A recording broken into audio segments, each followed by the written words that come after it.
사랑하는 성도 여러분, 오늘이 2022년 5월 마지막 주일입니다. 우리 교회는 청년주일로 구분해서 의미 있게 오늘 예배를 드리고 있습니다. 청년들 앞에 섰을 때, 또 사랑하는 내 가족 앞에 섰을 때, 믿음의 가족된 성도 앞에 섰을 때에 나는 어떤 인생일까? 특별히 내 신앙 가치의 모습은 과연 어떤 모습일까? 종종 우리는 몸무게를 잽니다. 건강 체크하는 수단 중에 하나입니다. 또 혈색을 거울 통해 보기도 합니다. 그것도 건강 기준의 한 부분입니다. 가뭄이 들면 평상시에 드러나지 않던 강바닥의 온갖 모습이 다 드러납니다. 우리 인생에 가뭄이 오면 내 속에 이는 갈등이나 내 인생의 본질에 대한 소망에 대해서 내가 이런 사람이었나? 내 수준이 이 정도였나?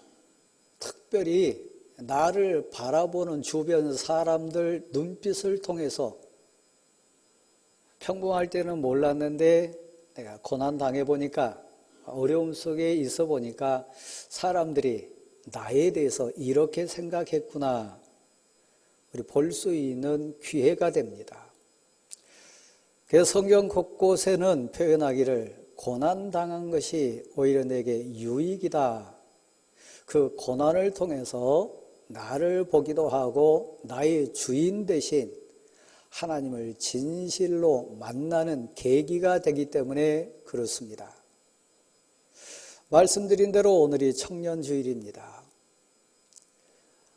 여기 앉아 계신 성도 여러분, 가정사로 돌아가 보면 어린 자녀들 앞에 나는 인생에 과연 모델이 될 수 있을까? 대왕교회라고 하는 믿음의 공동체 앞에 섰을 때 과연 우리 교회 청년들이, 우리 교회 믿음의 후대들이 나를 모델로 삼기를 소원할까?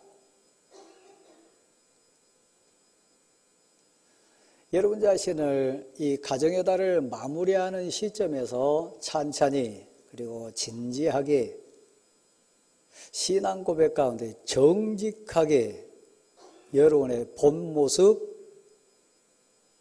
여러분 가슴의 고백을 한번 신앙 고백 가운데 살펴본다면 우리 인생은 하나님의 은혜 가운데 또 다른 하나님의 선한 그릇이 돼가지고 영광을 돌리게 될 줄 믿습니다. 욥은 1장 1절로 3절 표현 따라가 보면 동방에서 가장 훌륭한 사람이다. 큰 사람이다. 그 당대뿐만 아니라 욥의 공동체 앞에 그는 모델이 될 만한 너무 아름다운 인생입니다. 그는 하나님 앞에 정직했습니다. 신앙 고백이 간사하지 않았습니다. 사람 평가가 아니라 하나님이 평가했을 때 그는 정직했다, 이렇게 얘기합니다. 그리고 그는 온전한 사람이었더라. 사랑하는 대왕교회 성도 여러분, 앞에서 보고 뒤에서 보고 어제 보고 오늘 보고 여러 사람 앞에서 보고 단독자로 만나고 우리는 각자 다를 수 있습니다. 가족이 보는 아버지, 공동체가 보는 그분, 직장에서 만난 그 사람, 친지들이 아는 그 각자 다를 수 있습니다. 그러니까 우리가 같이 고민해야 할 부분이 있어요. 한번 받아주실래요? 내가 하나님 앞에서, 하나님 앞에 내가 신앙 고백자로 섰을 때 욥을 평가해 주신 하나님의 평가처럼 그는 정직한 인생이다. 악에서 떠난 자다. 그는 동방에서 가장 큰 자다. 욥을 그렇게 평가해 주셨던 것처럼 나의 주님, 나의 구세주 대신 하나님은 나를 뭐라고 평가할까? 돈 많고 적은 문제 아닙니다. 외형적인 배경 화려하냐 그렇지 않냐 그것도 중요한 거 아닙니다. 여기 있는 저와 우리 모두는 고백자입니다. 잠시 후에 하나님 앞에 서리라. 하나님 앞에 설 자들입니다. 영원한 생명인 영생에 대한 소망이 있는 신앙 고백자들입니다. 지난 세월 돌아보면 잠시 잠깐이었습니다. 많은 어르신들 고백 가운데 노년 되니까 시간이 더 빨리 가더라 그런 얘기합니다. 가정의 달 마무리하면서 그립고 그리운 우리의 믿음의 가족들, 이미 우리 곁을 떠난 많은 얼굴들, 사랑스러운 얼굴들이 눈에 선합니다. 장로님들, 권사님들, 집사님들, 사랑하는 성도들, 엊그저께 같은데 벌써 우리 곁을 떠나가지고 몇 년 되신 분도 계시고 그 목소리는 정말 초롱초롱 기억되는데 우리 곁에 안 계십니다. 성도 여러분, 저도 그럴 겁니다. 여러분도 그럴 겁니다. 앞서거니 뒤서거니 하면서 우리 이 세상을 떠날 겁니다. 그러나 사랑하는 믿음의 가족된 귀한 우리 믿음의 선진들이 우리 가슴에 계신 것처럼 우리 역시 사랑하는 가족과 사랑하는 성도들 가슴에 우리는 기억될 겁니다. 단도직입적으로 여러분이 아는 욥은 복받은 인생입니까? 불쌍한 인생입니까? 여러분이 믿음의 자로 가지고 재봤던 하나님의 사람 욥은 믿음의 거장입니까? 믿음의 실패자입니까? 오늘 본문이 너무너무 우리에게 소중합니다. 댁에 가셔서 더 찬찬히 더 많이 깊게 묵상해 봐야 될 본문이 오늘 본문입니다. 말씀드렸듯이 욥은 동방에서 가장 큰 사람이었어요. 하나님 앞에 정직했고 악에서 떠난 자였고 그 신앙이 순수했어요.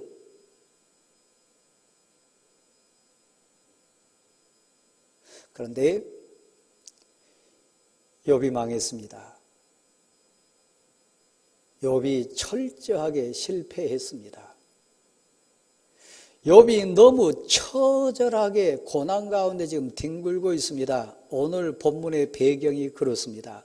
지금 본문 말씀은 화려하고 아름답고 복된 내용으로 가득 차 있으나 이 얘기를 지금 고백 속에 토해내는 욥의 현실은 가장 처참하고 불쌍하고 가장 극단적인 고난 가운데에 뒹굴고 있는 장면입니다. 그러면서 자기의 옛날을 생각해요.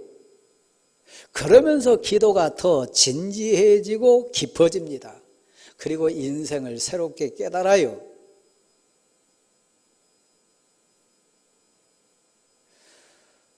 욥에게 이 29장 장면은 귀합니다. 우리에게도 귀합니다. 가뭄이 들어봐야 강바닥이 드러나요. 인생 가뭄이 와야 독의 밑바닥이 드러납니다. 우리가 진짜 고난이라고 하는 터널 속에 들어가 봐야 내 인격의 수준, 믿음의 수준, 나와 관련된 사람들과의 관계, 그 본질이 드러나게 되어 있습니다.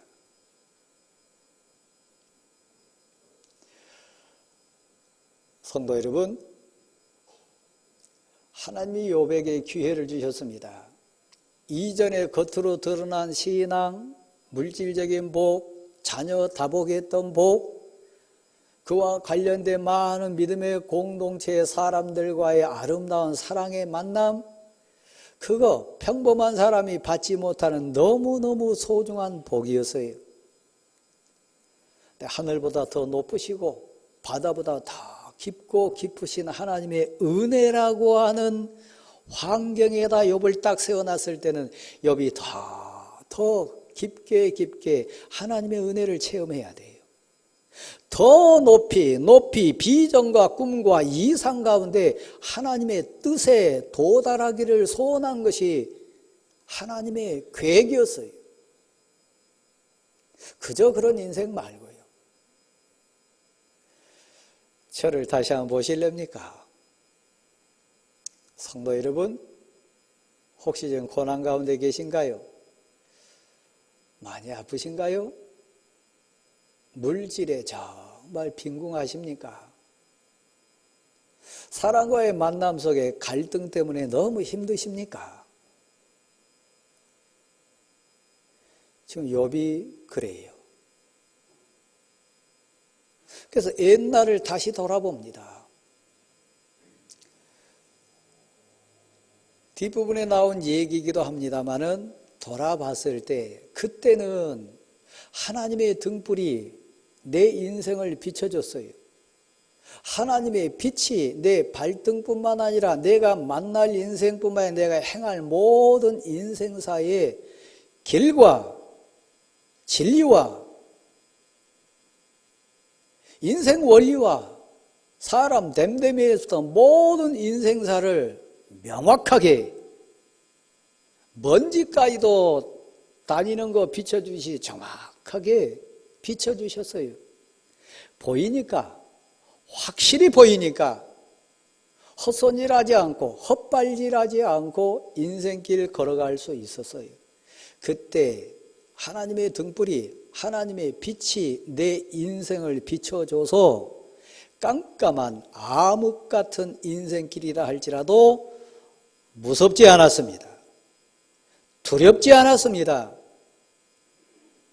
초조하지 않았습니다. 하나님의 생명의 빛이 내 인생을 비추고 계셨으니까요. 하나님이 함께 하셨어요. 외롭지 않았어요. 무섭지 않았어요. 내일에 대한 두려움 없었어요. 내 옆에 계신 하나님, 내 힘이 되주신 하나님, 나의 주관자가 되시고 주인 되신 하나님이 나와 함께 하신다고 하는 것을 신앙 고백 가운데 감각적으로도 영적인 고백적으로도 느낄 수 있었어요. 그러니까 그 인생은 뭐 돈이 많거나 자녀가 많거나 환경이 좋은 그런 거 말고 본질적으로 깜깜한 시대 상황 속에서도 수많은 인생 고비 가운데도 빛이었어요.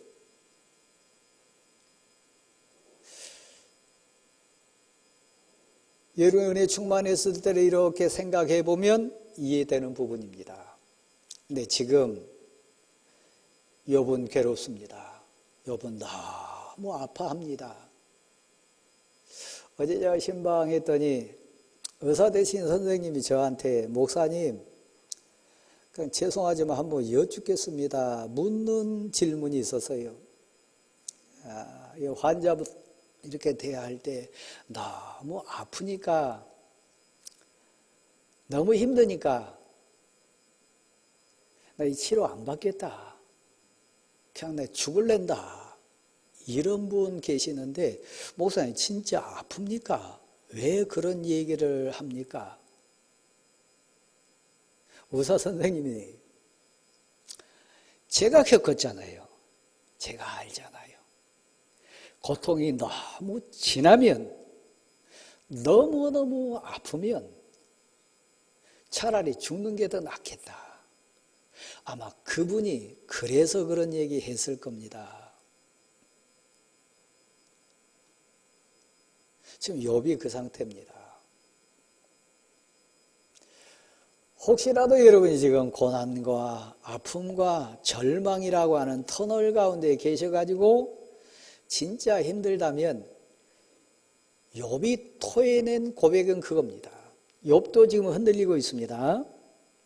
세례 요한이 우리 주님 앞에서 흔들렸던 장면처럼 욥도 흔들리고 있습니다. 그는 동방에서 가장 큰 자요, 정직한 자요, 죄에서 떠난 자라고 평가받았고 하나님의 완전한 자라고 평가받았던 인생인데도 지금 흔들립니다.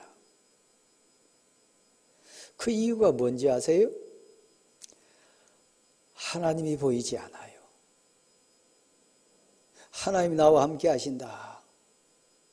하나님 내 인생 위에 빛으로 임하셔가지고 내 갈 길을 비춰주시고 내 행할 바를 비춰주시고 내 인생 발걸음 발등에 빛을 비춰줘가지고 어디가 파였는지 어디가 가시가 있는지 어떤 악한 자가 내 앞에 있는지 지금 내가 어느 정도 가는지 빛이 없으면 안 보여요. 아무리 인생의 안경을 낀다 할지라도 사람 모릅니다. 5분 후를 모릅니다. 오직 알 수 있는 길 딱 하나 있는데 하나님이 내게 등불이 되어주시고 하나님이 내 인생 발등에 빛을 비춰주셔야 그때야 보입니다. 근데 욥의 절망이 뭐냐? 욥의 진짜 고통이 뭐냐? 하나님이 안 계신 거예요. 하나님이 보이지 않는 거예요. 하나님이 지금 나와 동행하신다. 그게 믿음의 감각으로 지금 느껴지지 않는 거예요. 언제 여러분 제일 겁난 줄 아세요? 물로 표현을 하면 땅바닥이 보이거나 발바닥이 땅에 닿을 때는 겁 안 납니다. 근데 어느 순간 푹 들어갈 때가 있어요. 끝이 안 보여. 야, 이거 어디까지 들어가나? 그때 겁이 왈칵 나게 돼 있습니다. 어떤 사람을 대할 때도 저 사람 한계가 보인다. 끝자락이 보인다. 밑바닥이 보인다. 그럼 그 사람 안 두렵습니다. 근데 진짜 무서운 사람이 누군지 아세요? 속 모를 사람이. 야, 저 사람 끝이 어디냐? 저 사람이 마음속에 뭐가 있냐? 모를 때예요. 입의 한계를 드러내고 인격이든 환경이든 모든 한계를 드러낸 사람 10사람, 1000사람도 겁 안 납니다. 진짜 깊이를 모르는 인생 앞에 서면 무섭습니다. 기도로 샘을 파고 말씀의 고백으로 인생 깊이를 깊게 파낸 사람 앞에 서면 겁납니다. 주관이 뭐라고요? 하나님이 함께 하셨고 하나님이 빛을 비춰주셨을 때는 환경, 상황, 사람 겁나지 않았어요. 지금 29장에 그 밑자락에 있는 욥의 진짜 아픔은 하나님이 안 보이는 거예요. 좌로 봐도 우로 봐도 뒤를 봐도 위를 봐도 아무리 불러봐도 아무리 절망으로 간구해도 하나님의 반응이 없을 때 두려운 겁니다. 여러분에게 지금 위기가 뭐냐? 묻는다면 영적인 감각이 둔해진 거요. 말씀이 은혜가 안 되는 거요. 찬송의 감격이 사라져가지고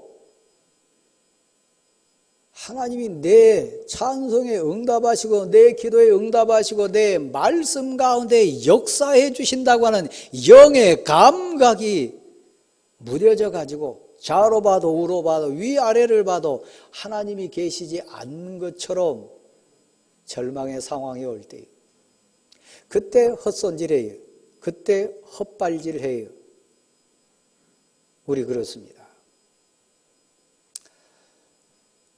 제가 다시 여러분 눈빛을 보면서 묻습니다. 욥 은혜로 살았어요. 우리 장로님들, 권사님들, 우리 집사님들, 성도 여러분이 지금 은혜 속에 사는 것처럼요. 근데 그건 어찌 보면 물로 따지면 건수예요. 깊은 200m, 300m 저 깊은 심층수 아니에요. 고난이라고 하는 상황 속에 딱 떨어졌을 때 여보 당신 하면서 같이 인생 살았던 아내가 떠납니다. 그러니까 욥이 이전에 자기 아내가 떠날 줄 상상이나 했겠어요? 근데 그게 본질이에요. 그렇게 의지하고 친하고 그렇게 삶을 나누고 은혜를 나눴던 친구들, 그를 보는 평가가 이전에 자기를 보는 거하고 영 달랐으니까 그 마음 깊은 곳에는 욥에 대해서 평가가 달랐어요. 세대 차이도 느낍니다. 젊은 엘리후가 나타나가지고 막 열띤 신앙의 토론을 할 때 사실 그전에는 자기 자신을 향한 입도 뻥긋하지 못하고 감히 일어서지도 못하고 숨어가지고 저 발치 먼 곳에서 머리 조아리던 젊은이 엘리후가 마음속 깊은 곳에 자기를 향하여 그런 신앙적인 열띤 변론에 막 사자우를 토해내는 분노가 그 젊은이에게 자기를 향해 있었다는 거 예전에 몰랐어요. 여러분 인생 가뭄이 왔습니까? 그렇다면 여러분 인생 바닥이 지금 드러나고 있어요. 만남도 그렇고 관계도 그렇고 그렇습니다. 그래서 이전에 있던 그 모든 것 한번 받아주실랍니까? 그것은 한순간입니다. 물질도 그렇고요. 자녀도 그렇고요. 아내도 그렇고요. 그 멀리서 왔던 친구도 마찬가지고 여러분이 진짜 실패해 보세요. 여러분이 진짜 아파 보세요. 여러분이 진짜 돈 다 없어져 보세요. 그때도 여전한 친구인가? 아마 아닐걸요? 그때도 내 아내는 내 곁에서 여전히 믿음으로 버팀목이 돼줄 수 있는가? 수많은 부인들이 떠날 거요. 그때도 내 사랑하는 아들과 딸들은 여전히 내게 힘이 되고 내 방패가 되고 내 인생의 울타리가 돼줄 수 있는가? 욥의 경우를 통해 보면 아들 7에 딸 3이었는데 그들은 한순간에 흔적도 없이 사라졌어요. 그러니까 사실 여러분 아들, 딸 너무 의지하지 마세요. 그 인생 방패 아니에요. 울타리 아니에요. 한순간에 다 사라질 수 있어요. 그럼 건강은 어떤가? 돈은 어떤가? 순간이에요. 다 헛되고 헛된 거예요. 다시 한번 생각해 보십시다.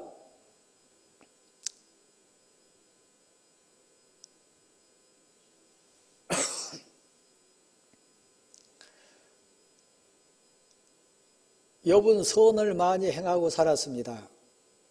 그럴듯하게 좋은 사람인 것처럼 큰 사람인 것처럼 살았습니다. 가난한 자에게 사심없이 나눠줬고 외롭고 괴로운 인생에게 울타리가 돼줬고 정말 힘든 인생들에게 온 본문 속에 쭉 나옵니다마는 친구가 돼주기도 하고 의를 정의를 거두로서 삼기도 하고 예를 들면 모자로 삼기도 하고 그렇게 의롭고 정의롭게 사람들 앞에 섰습니다. 그런데 욥에게 왜 고난이 왔나요? 정말 아름다운 인생이었어요. 베풀고 살고 나누고 살고 섬기며 살고 진정 너무너무 아름다운 인생으로 살았어요. 그냥 거칠에만 하는 거 그런 거 말고요. 나를 위한 거 말고요.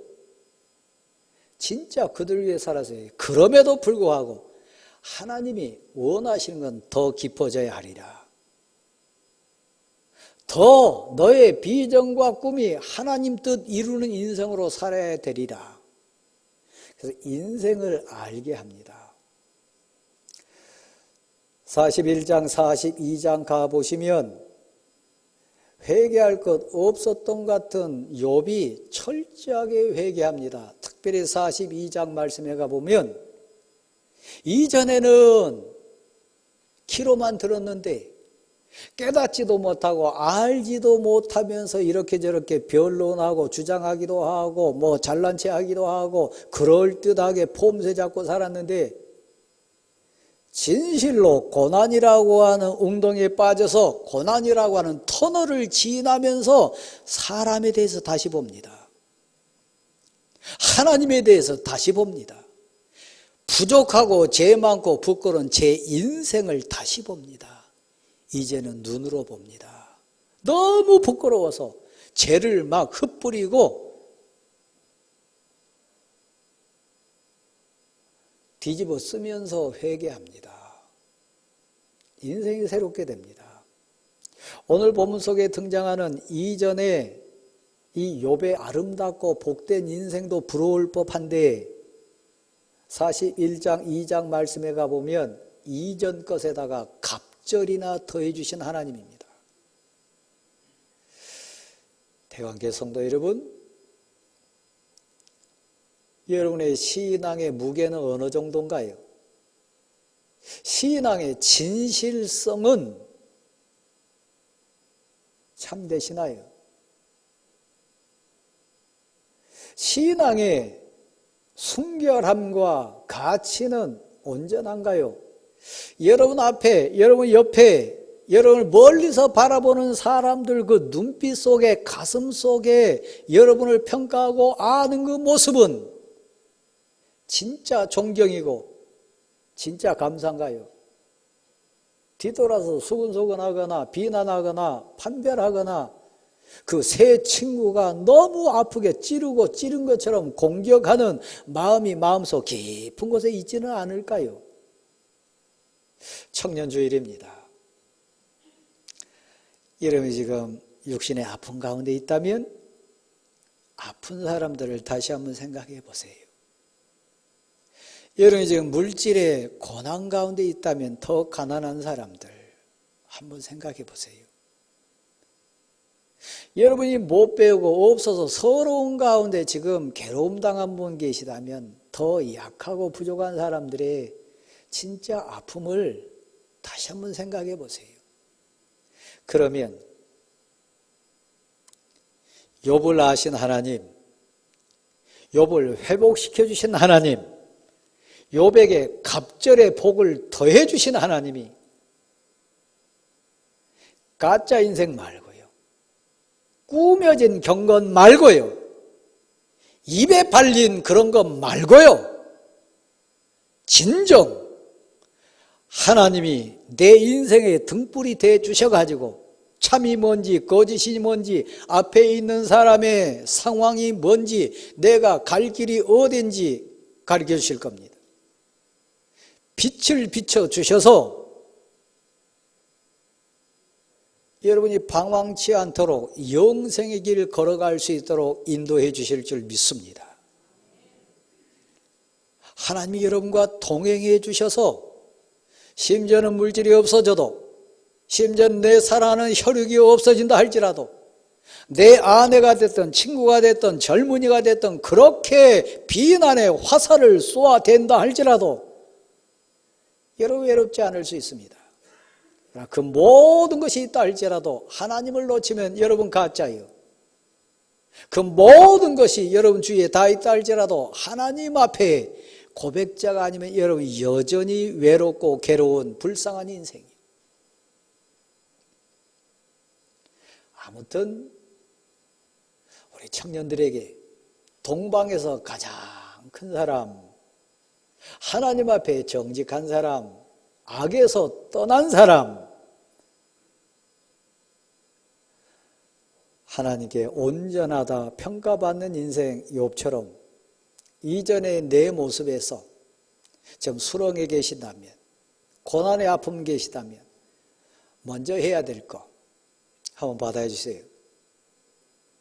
회개하라. 회개해야 돼요. 핑계하지 마세요. 합리화하지 마세요. 공동체 앞에, 하나님 앞에, 신앙 양심 앞에 먼저 해야 될 것은 회개예요. 회개 없는 출발은 없어요. 욥이 우리가 가르쳐준 건 뭡니까? 이 고난을 통해서 욥이 철저하게 회개한 거요. 죄를 뒤집어 쓰고 다시 울부짖으면서 뒹구는 회개의 모습이요. 그 위에 새로움이 시작됩니다. 회개 없는 그 어떤 것은 모래 위에 지은 집과 같습니다. 회개하세요. 하나님 앞에 회개하세요. 말씀 앞에 회개하세요. 그러면 여러분 가능성이 있어요. 회개 없는 어떤 인간적인 모임, 인간적인 설득, 인간적인 합리화, 그것은 가짜예요. 회개부터 하세요. 그러면 하나님이 여러분의 소망으로 은혜집 지어줄 줄 믿습니다. 갑절의 복을 더해 주실 줄 믿습니다. 진정 사랑하는 내 가족 앞에, 믿음의 가족된 성도 앞에, 믿음의 후대된 우리 청년들 앞에 동방에서 가장 큰 자가 된 것처럼 대구한교에서 가장 큰 사람, 하나님 앞에 정직한 사람, 악에서 떠난 사람, 그래서 완전한 은혜를 입은 우리 모두가 될 수 있기를 간절히 소원합니다. 하나님 여러분을 구해 주실 줄 믿습니다. 의지로도 안 되고 여러분 인간적인 어떤 노력으로 안 될 때 하나님께 매달리십시오. 하나님 여러분에게 구원의 손길 보내주실 줄 믿습니다. 일어서십시오.